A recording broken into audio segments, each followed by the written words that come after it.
What's going on, guys? Welcome back to the channel. You know who it is by now, Jimothy. Now, ladies and gents, with those replays, I am sure and very sure you know that deck I'm going to be profiling for today, and that is Subterror Numeron. Now, this is probably one of the only decks that can effectively take care of the Numeron engine without it hindering its overall strategy. So without wasting any more time, let's get straight into the profile. So starting us off, we have triple Subterror Guru. You all know what it does. This is the heart and soul of the control aspect of the deck. Being able to flip him face up and face down to be able to get searches off, and being able to have him face up for your field spell as well as Subterror Phoenix is just absolutely fantastic. So triple Subterror Guru.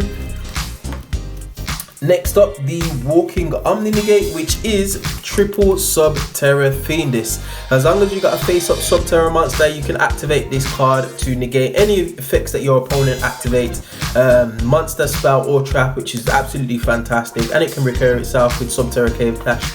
So definitely 3 Subterror Fiendis. 1 Subterror Nemesis Archer, which basically shuffles away one of your opponent's monsters. I played against a Shaddoll Invoked player, and he just basically couldn't play the game because I just out-resourced him and shuffled away all of his set Shaddoll monsters that he was putting on the field just to kind of like wall up. And he wasn't getting any of the effects off because it was being shuffled straight back into the deck, which is just absolutely fantastic. This is a really powerful card, hence why I'm running it at 1.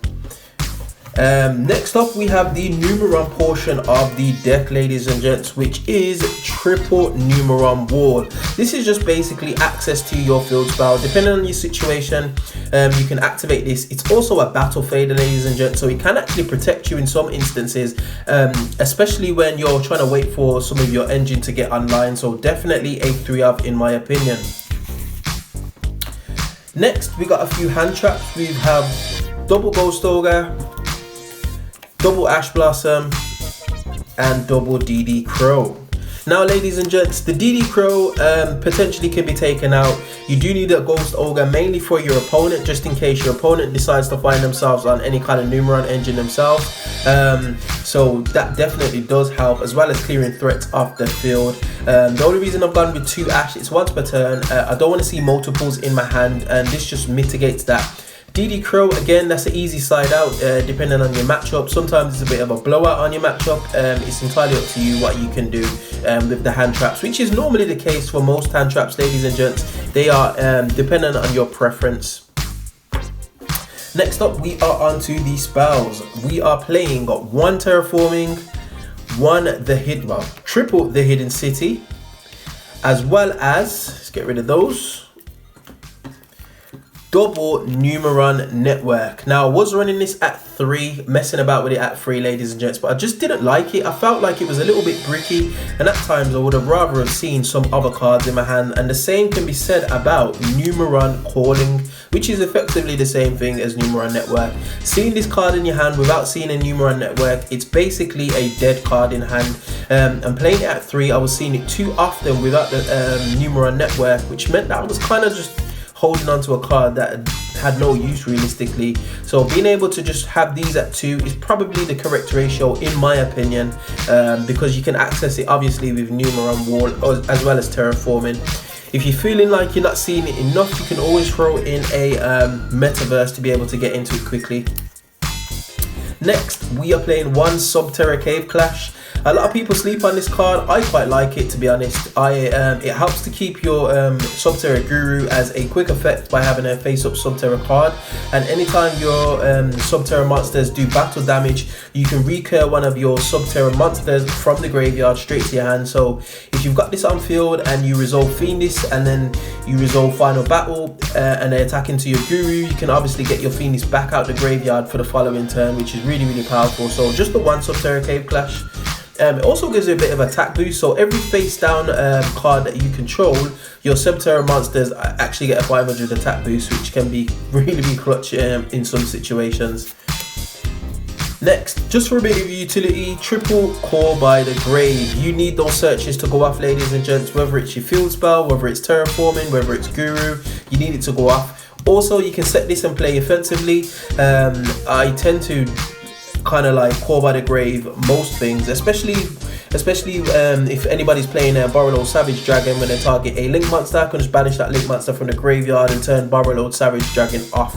It's not always the case, but it can be used offensively as well as defensively, so definitely triple Core by the Grave.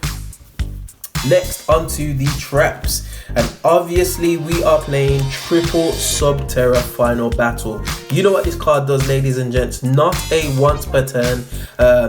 It is a once per turn on the effect, so you can't double the attack and then double the attack again, but it has 4 effects. So basically you can either flip a face up Subterror monster face down, a face down Subterror monster face up. You can also increase the attack and defense of one Subterror monster by its attack and defense by combining the 2, which is really powerful. Or you can actually activate this card where it says this turn your Subterror monster's effects cannot be negated. I actually played through a skill drain with this, which is really powerful.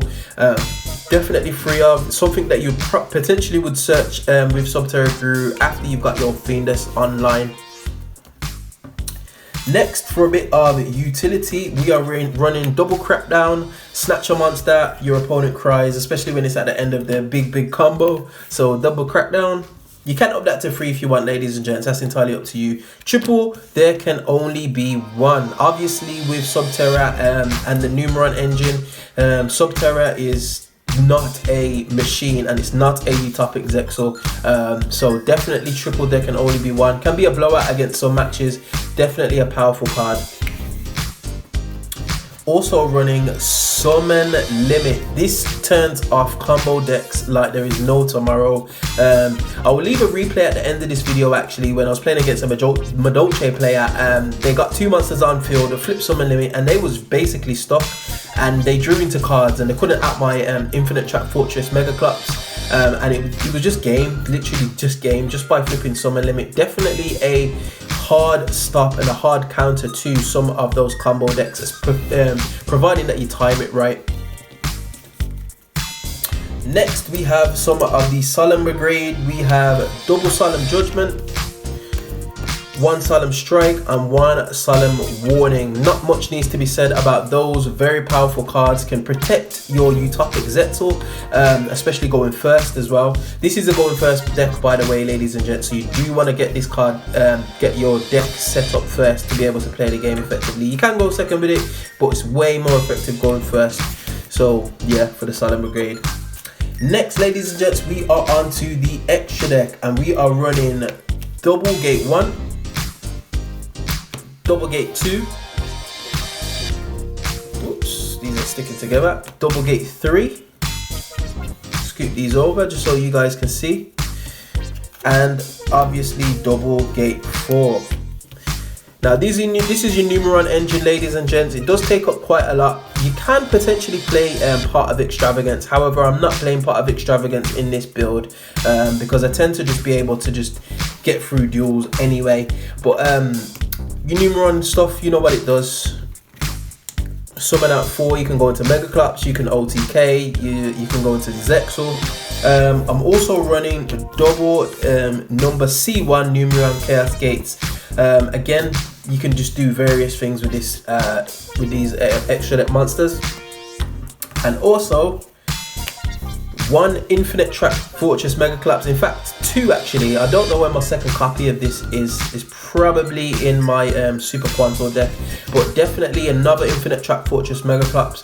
You do have the potential to go into a couple in a duel depending on your hand, and obviously 1 number S0 utopic Zexal, which basically says thanks for playing Yu-Gi-Oh, but you're not playing Yu-Gi-Oh today. Definitely 2 of these, ladies and gents. So ladies and gents, that is the deck profile. Is there anything that you would include? If so, let me know in the comment section below. And what I will say, ladies and gents, is the few duels that I have played, people have literally just scooped, especially when I've negated their Ghost Ogre or their Infinite Impermanence to be able to activate my Utopic Zexal. They just have no response to anything, ladies and gents, which is just, it's absolutely crazy. So what I'll do, I'll leave you with a few replays that I was messing about with on EDO Pro. And if you do like this content, be sure to like, share, subscribe, all of that good stuff. And I will definitely see you guys in the next video. Hope you enjoyed. Peace.